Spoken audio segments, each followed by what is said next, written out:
உறவாட முடியாத மொழிகளை நீங்கள் கற்றுக்குறீங்க. ஒரு ஆங்கிலத்தில் நீங்கள் வந்து உறவாடுறதுக்கான மொழிகள் கிடையாது. ஆங்கிலம் உறவாடுறதுக்கான மொழி கிடையாது. அது ஒரு டெக்னிக்கலாக தான் நீங்கள் அதில் பேச முடியுமே தவிர உறவாட முடியாது.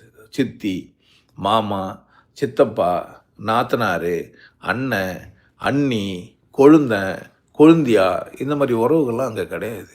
அப்படிலாம் அதில் பண்ண முடியாது. உறவாடுறதுக்கான மொழி அது கிடையாது. முதல்ல நீங்கள் அதை புரிஞ்சு வச்சுக்கணும். யாரை பார்த்தாலும் ஈ, ஷி. ஆமாம், நம்ம பேர் வச்சுருப்போம், பேரும் வந்துட்டுருப்போம். சித்தப்பா பேரை சொல்ல மாட்டோம், மாமா பேரை சொல்ல மாட்டோம், அண்ணன் பேரை சொல்ல மாட்டோம், தம்பி தங்கச்சி பேரெல்லாம் சொல்லுவோம். தமக்கை பேரை நம்ம சொல்கிறது இல்லை. ஏன்னா என் சுகத்துக்கு இதுக்கும் சம்மந்தம் இருக்குது. ஆனால் ஆமாம், உங்கள் மொழி உங்களுக்கு சுகத்தை தரல.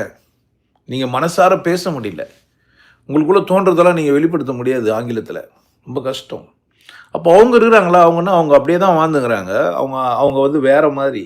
நீங்கள் ஆங்கிலத்தை கற்றுன்னு பேசும்போது வேறு மாதிரி. ஒருத்தர் மொழியிலேயே பிறந்து வாழ்ந்தார்னா அவர் சுகமாகறாரு. இன்னொரு மொழியை கற்றுன்னு பேசினார்னா அவர் சுகமாக இல்லை. ஏன்னா கம்ஃபர்டபுளாக இல்லை. நான் சுகமாக இருக்கிறதுனால நான் என்ன செய்கிறேன் அப்படிங்கன்னா, எனக்கு ஆங்கிலம் தெரிஞ்சால் கூட தமிழில் பேச தான் பார்ப்பேன். ஏன்னா பேசுறதுல எனக்கு ஒரு சுகம் இருக்குது. பேசும்போதே நான் மனசார பேச முடியும். நான் என்ன நினைக்கிறேனோ அதை அழகாக என்ன பண்ண முடியும், என்னுடைய மொழியில் சொல்ல முடியும். நான் வேறொரு மொழியில் சொல்ல பார்த்தேன்னா அதுக்கான வார்த்தையை தேடுவேன், அந்த வார்த்தையை சொல்லுவேன். அந்த வார்த்தை அடாப்டடாக இருக்காது, பர்ஃபெக்டாக இருக்காது. ஏன்னா எனக்கு அந்த மொழி தெரியாது. ரொம்ப பேர் நம்ம ஊர்லெலாம் பார்த்தீங்கன்னா லிஃப்ட்டுன்னு சொல்லி நிற்போம். ஆனால் இங்கே வந்து ஆங்கிலம் படித்த ஒரு குழந்தை, அங்கே வளர்கிற குழந்தை மறந்து கூட லிஃப்ட்டுன்னே சொல்லாது. லிஃப்ட்டுன்னா தூக்குன்னு அர்த்தம்.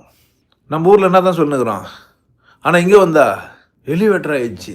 எக்ஸலேட்ரு, எலிவேட்ரு, நிறைய டைப் ஆஃப் படிகள் இருக்குது இங்கே இப்போது. அப்போ என்னை கேரியர் பண்ணால் அது பேர் எலிவேட்ரு. நான் அது மேலே நின்று மொத்தமாக போச்சேன்னா அது வந்து எக்ஸலேட்ரு படி இருக்கும். நான் தேவைப்பட்டால் நடந்துக்கும் செய்யலாம். இப்போ லிஃப்ட்டுன்ற வார்த்தை என்ன ஆயிடுச்சு. இப்போ யார் சுகமாகறா, லிஃப்டா எலிவேட்டடா? அப்போ நீங்கள் அங்கே கூறுங்க, அவங்க சுகமாகறதா ஃபீல் பண்ணுவாங்க. அந்த மொழி இங்கே வந்து பேசும்போது கஷ்டம்.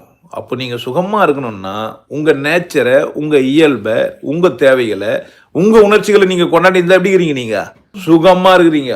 இன்னும் கொஞ்சம் நேரம் தூங்கினா நல்லா இருக்குமே நினச்சா எப்படி இருக்கிறீங்க, அப்பா சுகமாக இருக்குது. நேரம் உங்களுது, வாழ்க்கை உங்களுது. காலைல ஆஃபீஸுக்கு போய் சொல்லி கூப்பிட்டு உங்களை என்ன பண்ணிட்டான், உங்கள் சுகத்தை நீங்கள் யாருக்கிட்ட இழந்துட்டீங்க. ஆமாம், ஏன் இன்னும் ஒன்றால் உங்களால் தூங்க முடியல?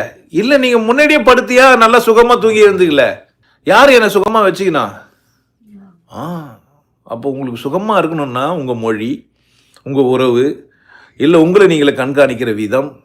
அப்போ தான். இப்போ தலைவலி வந்துட்ட பிறகு, தலைவலி போன பிறகு சுகமாகறதுக்கு காரணம் என்னன்னா, வலி வந்து போன பிறகு தான் சுகமாகறீங்கன்னு. முதல்ல எப்படி தான் இருந்தீங்க, நீங்கள் சுகமாக தான் இருந்தீங்க.